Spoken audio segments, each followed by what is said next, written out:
essayer de prendre des meilleures décisions financières quand la vie est chère. Francis Gosselin. C'est facile de succomber à la tentation. On a une opportunité d'agir différemment. Vous pouvez agir. Vous êtes libres, chers amis. Francis. Salut, Alex. Alors, la proposition de Québec solidaire, j'ai hâte de t'entendre Ben là-dessus, oui. toi qui es économiste. Est-ce qu'on doit imposer le gain en capital sur l'immobilier à 100% comme le propose QS? Écoute, je vais prendre un pas de recul avant de me Prends un lancer. grand pas de recul, parce que pas de recul. je suis qui m'éloigne craqué du depuis ce micro. matin, je te dirais. Je pense que c'est pas mauvais de réfléchir à des façons de réduire les inégalités économiques dans la société. Fait que je vais partir de cette prémisse-là et je vais même, je vais prendre un petit peu plus de temps, mais je vais te faire l'argument pour, OK? Parce que faut quand même regarder les deux côtés. Puis ces gens-là, je pense pas qu'ils sont levés un matin avec l'intention de nuire. Là. Ils ont une vision un peu particulière de l'économie, mais quand même.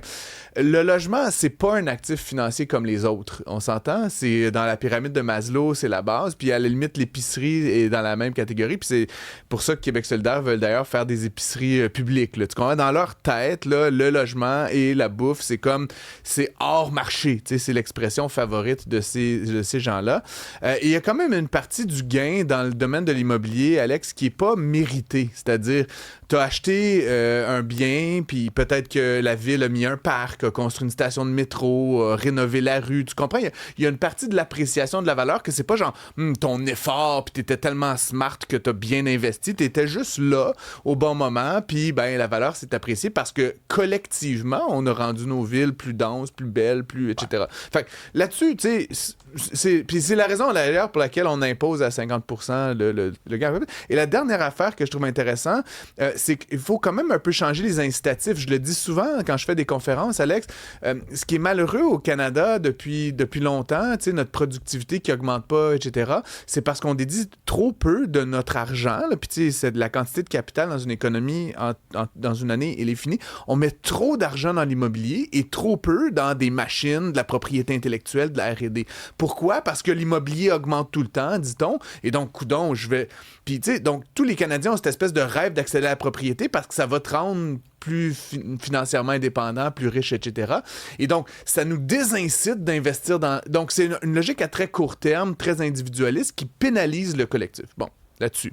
Ceci étant dit, on semble supposer chez Québec solidaire que le logement, c'est un problème de demande spéculative. Hein? Puis c'est toujours ça le problème avec Québec solidaire.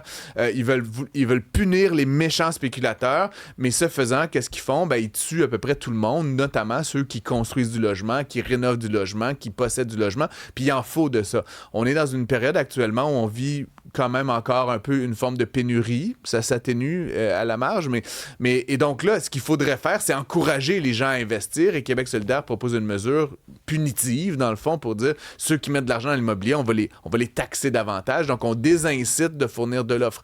Québec solidaire, là, ils ont une vision très statique de ce qui est une économie, puis c'est vrai dans tout. T'es pas rendu compte de ça? Mais c'est toujours ça. C'est toujours, pour eux, l'économie est toujours un problème d'abord de redistribution et jamais un problème de production. T'sais, c'est toujours une question de... c'est comme si l'argent... C'est comme Picsou là, et sa piscine de piastres, puis il faut juste l'en prendre puis l'en garrocher aux pauvres, tu comprends? Alors que l'économie, c'est dynamique. C'est une question de production. À chaque année, à chaque jour, tu te lèves, tu travailles, tu génères de la valeur. Ils ont, pour une raison ou une autre, aucune volonté de comprendre cet aspect dynamique-là. Et donc, l'immobilier est là, il faut juste prendre aux riches, donner aux pauvres, et malheureusement, ça va casser complètement le marché à un moment charnière où, au contraire, il faudra encourager davantage de gens à s'y investir, justement.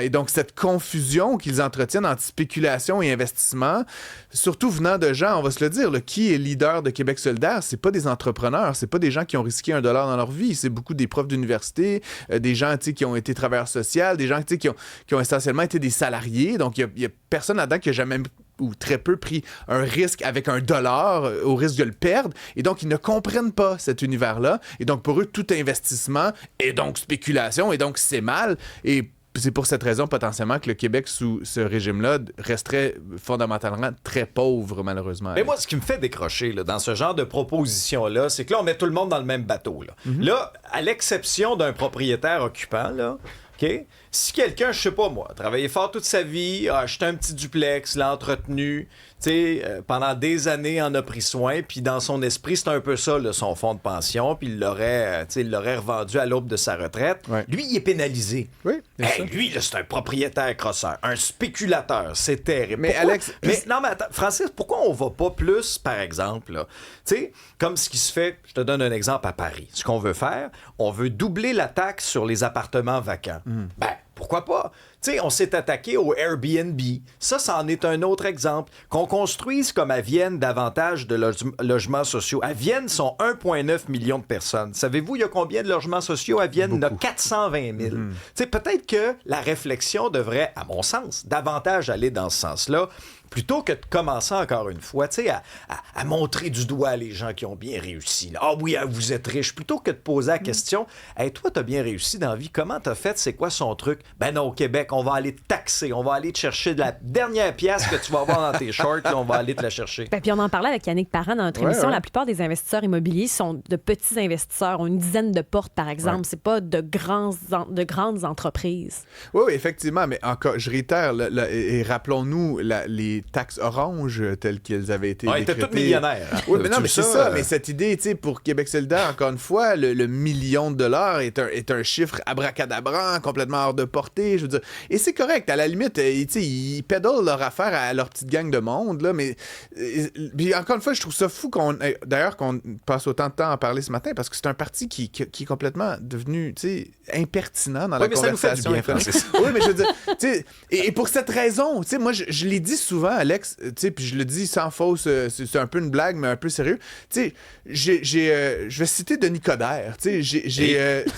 J'ai le portefeuille à droite et le cœur à gauche, puis je ne demande rien de mieux au Québec que d'avoir un parti de gauche qui fait un Christi d'effort, tu comprends? Je trouve ça, je les trouve tellement insignifiants, Québec solidaire, comme de refuser de faire l'effort d'avoir une politique économique cohérente. Tu en as nommé des exemples. Il y a plein de façons d'envisager l'économie avec une lecture de gauche qui est pas du délire débile comme de taxer les ultra-riches millionnaires et d'imposer le gain en capital sur... Et donc, ultimement, c'est toujours la même chose. Ils sortent comme ça pour plaire à une petite base qui est composée de 6 à 8 % de la population québécoise. Et ce faisant, ils antagonisent l'autre 90 %. Donc, tu vas perpétuellement rester dans une espèce d'opposition de 3e degré. Si ça te plaît d'être dans le bas-fond de l'électorat, tant mieux. Mais je trouve ça dommage parce qu'ils gaspillent l'opportunité collective d'avoir une vraie voix qui offrirait des alternatives à l'économie de marché actuellement. Alors, dans ce contexte-là, étant donné que tu as le cœur à gauche, es-tu prêt à offrir un filet social plus grand à nos artistes qui en arrachent? Là? On avait le dossier du journal en fin de semaine. C'est un vaste débat. Écoute, j'ai passé 1h30 au téléphone hier avec un ami à moi qui est directeur artistique d'un théâtre. C'est un vaste sujet. On en a parlé aussi avec Isa. Grosso modo, là, évidemment, les artistes vivent de l'intermittence. Hein? Donc, quand ils travaillent, ils peuvent, dans certains cas, gagner beaucoup, beaucoup d'argent. Puis on l'a vu avec certains exemples, des centaines de milliers de dollars. Évidemment, quand tu ne travailles pas, tu gagnes rien. Dans d'autres pays, la France notamment, il y a le statut de l'intermittent du spectacle, qui est un peu comme chez nous les pêcheurs ou la forêt, là, c'est-à-dire on abaisse le seuil du chômage, grosso modo. Donc, si tu as travaillé, je sais pas, 400 heures dans ton univers, tu as le droit comme à une pleine prestation de chômage, etc. Pourrait-on mettre ça en place? Certainement, mais je vais dire comme Sophie Durocher ce matin, avec laquelle je suis assez en accord, il y a aussi une question de responsabilisation. Puis moi, ce que j'ai beaucoup vu sur les médias sociaux ce week-end, puis je me suis beaucoup intéressé à ça, puis j'ai parlé avec plein de gens, c'est que les artistes revendiquent comme une espèce de statut complètement à part de tous les autres pigistes, comme des designers graphiques, puis des gens qui font de la pub, puis il y en a plein. Comme nous, d'ailleurs, demain matin, Alex, pour une raison ou une autre, tu perds ton micro, je veux dire, tough luck, mais en même temps, ça pourrait aussi être une discussion que les pigistes pourraient avoir comme les artistes, là. C'est juste qu'eux autres, ils suscitent une discussion puis un débat sur la place publique. Ouais, je trouve en fait que c'est un sujet qui est intéressant et un débat qui mérite d'avoir lieu. Et où tu traces la ligne? C'est ça l'affaire aussi. C'est pour ça qu'on en parle. C'est pour ça qu'on en parle. Puis je pense que, je vais dire, c'est mon avis de plus de gars d'affaires que d'économiste. Je pense que les artistes s'y prennent très mal, actuellement, parce qu'on a le sentiment, puis avec les chiffres qui ont été dévoilés, c'est sûr que quand tu gagnes une année 150 000 $, coudonc, mets-en dans ton petit cochon, tu comprends? Il y a comme...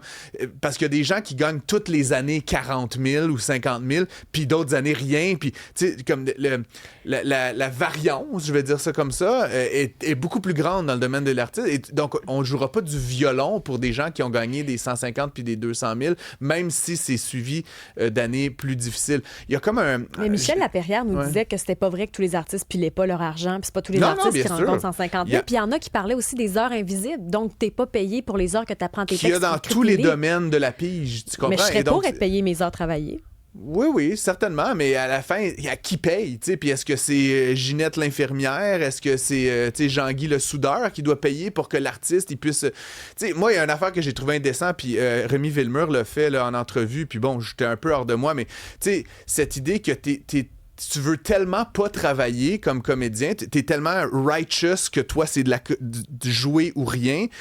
La comédienne est allée à l'aide sociale. Je suis comme, sérieux, t'as 2 bras, 2 jambes, t'as toute ta tête, genre, va servir des cafés, aller à l'aide sociale, tu sais, comme, qui pour moi devrait être réservé vraiment pour les gens qui sont au bout de toutes les options, que tu préfères rien essayer dans l'économie que d'être comédien. Je trouve ça fou. Puis la dernière statistique qui me frappe, puis c'était l'objet de ma conversation d'hier soir, la quantité d'argent qu'on met vers l'art et la culture au Québec, au Canada, est constante dans le temps si on le mesure en proportion du PIB. C'est autour de 3,4-3,5 % et ça fait 20-30 ans que c'est la même quantité de PIB. Là. Parlez-moi pas d'inflation, c'est la même quantité. Sauf que le nombre d'artistes a augmenté. Il n'y a pas de barrière à l'entrée. Moi, demain matin, je me tourne de bord, je suis comédien. Toi, t'es comédien. Toi, tout le monde est comédien. C'est sûr que puis je sais pas comment on mettrait des barres à l'entrée, mais plus qu'il y a plus le numérateur est le même, puis le dénominateur est toujours augmenté, donc c'est sûr que tout le monde a un petit peu moins d'argent, puis ça va, si on ne trouve pas une façon soit d'exclure des gens de ce métier-là ou d'en limiter l'appétit, mais en même temps, Michel parlait d'un nombre d'heures, tu sais, cette affaire-là, c'était pas n'importe qui, justement, tu joues un solo de flûte. Ouvert, non, là, c'était pas, tu joues un solo de flûte 3 heures, t'as accès, c'était pas ça, il y avait des balises quand même. Mais dans les statistiques nationales, les gens qui déclarent dans leur déclaration de revenus être artistes ou créateurs culturels ne cessent d'augmenter. C'est quoi l'art aussi? Moi, je me souviens dans la dernière... Non, mais c'est parce que dans la dernière année... L'économiste va prendre un joker là-dessus. Mais c'est parce que je vous rappelle que dans la dernière année, moi, je vous ai présenté aux Insolites avec du Trisac une plure de banane accrochée sur le mur avec du duct tape, ça a été vendu des millions. Alors voilà, la suite de ce théâtre d'été à midi. Yes, avec Isabelle Perron, l'inénarrable Isabelle Perron. Merci. Salut.